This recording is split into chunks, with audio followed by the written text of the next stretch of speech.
The next thing that we have in the color channel is an option for the roots. And this is going to allow us to specify a texture for just the root itself. So let's go in here and use the old gradient example. We'll set this to 2dV. And then we'll click on render. So in the close-up shot here, you don't really see a lot of what's going on. So let's take a look at the wider view. So we can see from the wider shot that instead of being mapped along each hair, it's being mapped across the surface. It is also overriding everything that we had in the original material here. So if we go back to the color, all of these parameters are being overridden right now by the root material. And that's because this also has a blend. So we can choose how to blend this with our base material. Now we don't have to use just a gradient, we can use something like a noise on here. And we'll just clamp this a little bit and render again. So in this case, the noise isn't really visible, so we'll jump back into the actual noise itself and just change the scales and render again, and we should be able to see a fairly good pattern here.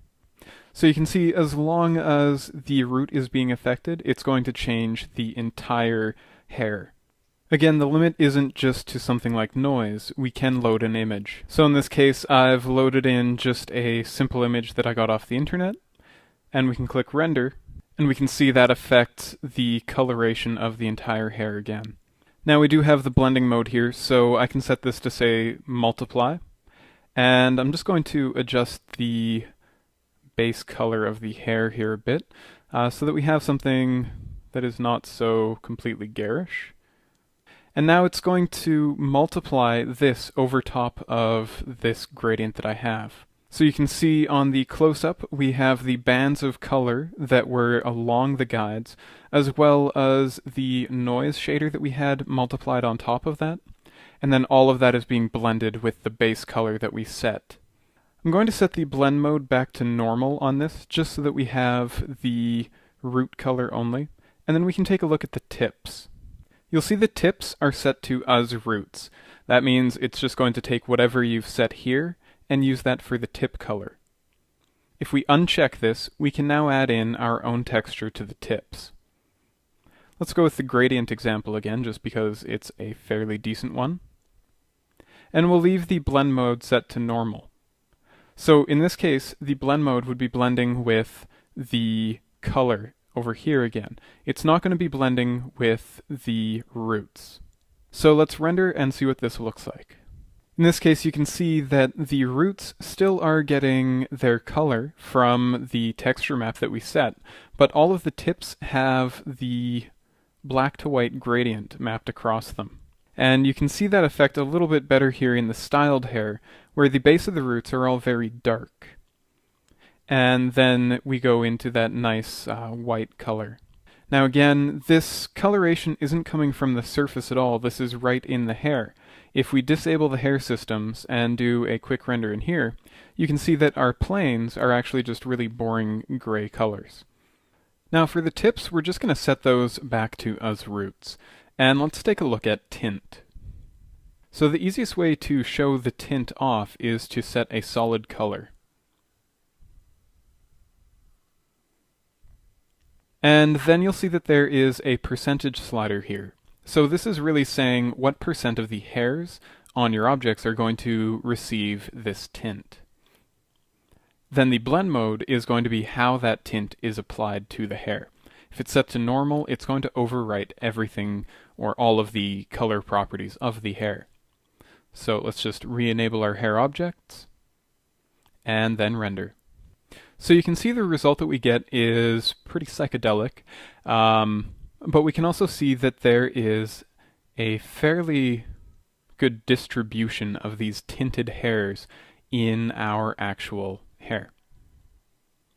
If we go back here and set the tint to include more hairs and render again, you'll see that there is a subtle hint of the original texture there, but most of it is now getting this blue tint.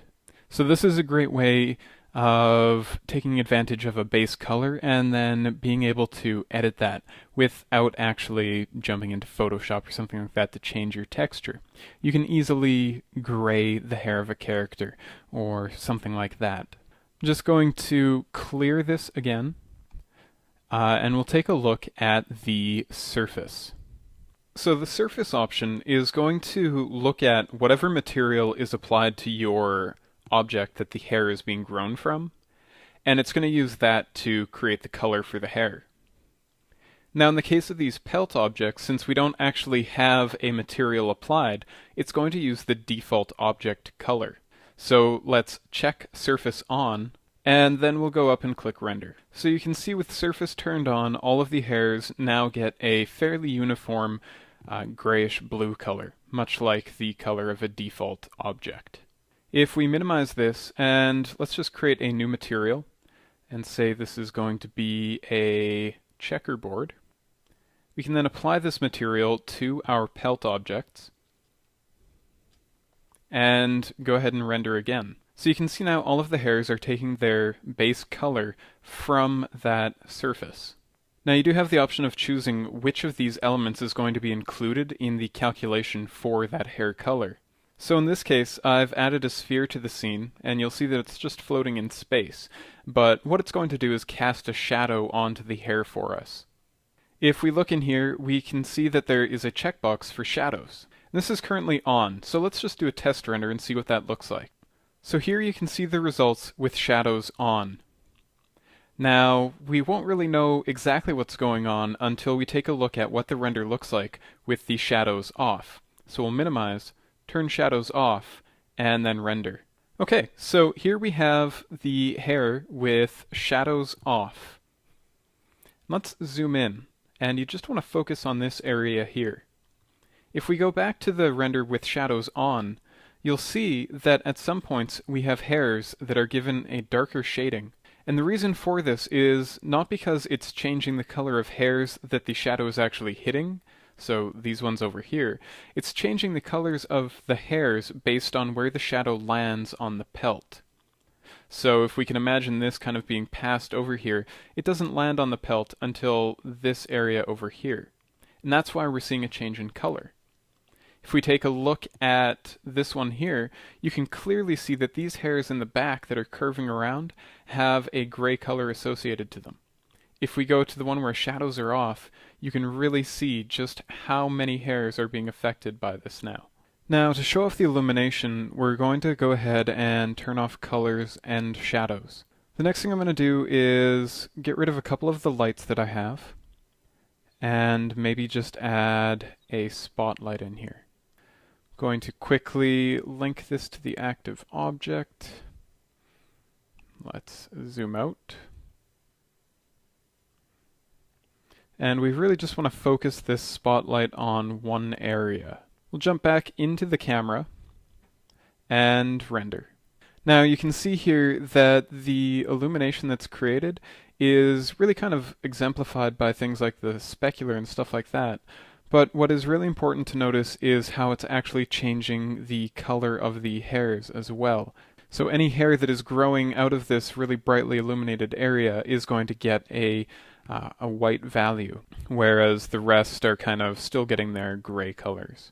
As always, we also have blend modes here. So I could, for instance, turn off color and illumination. Actually, let's do illumination and shadows. Then we'll set this to multiply. So what's going to happen now is it's going to use these values in conjunction with my roots here to help add to the whole effect of the shadows on that. And let's get rid of this light dot 3 and we'll render again. Okay, so the render has finished and we can see the shadows being cast and also changing the color of the hair. And also we're getting a little bit of effect from the illumination. So if we take a look at the version that's not getting this multiplied illumination, it definitely doesn't have the same depth as once we add that in and cast a shadow that's also adding to that illumination. In general, you probably don't want to be using these options with longer hair. They really are specifically designed for something like fur or shorter hair where you might need a little bit of help with getting a strong effect from these values. So it really is those situations where you want to maybe explore using these, just so you get a bit more pop in your images.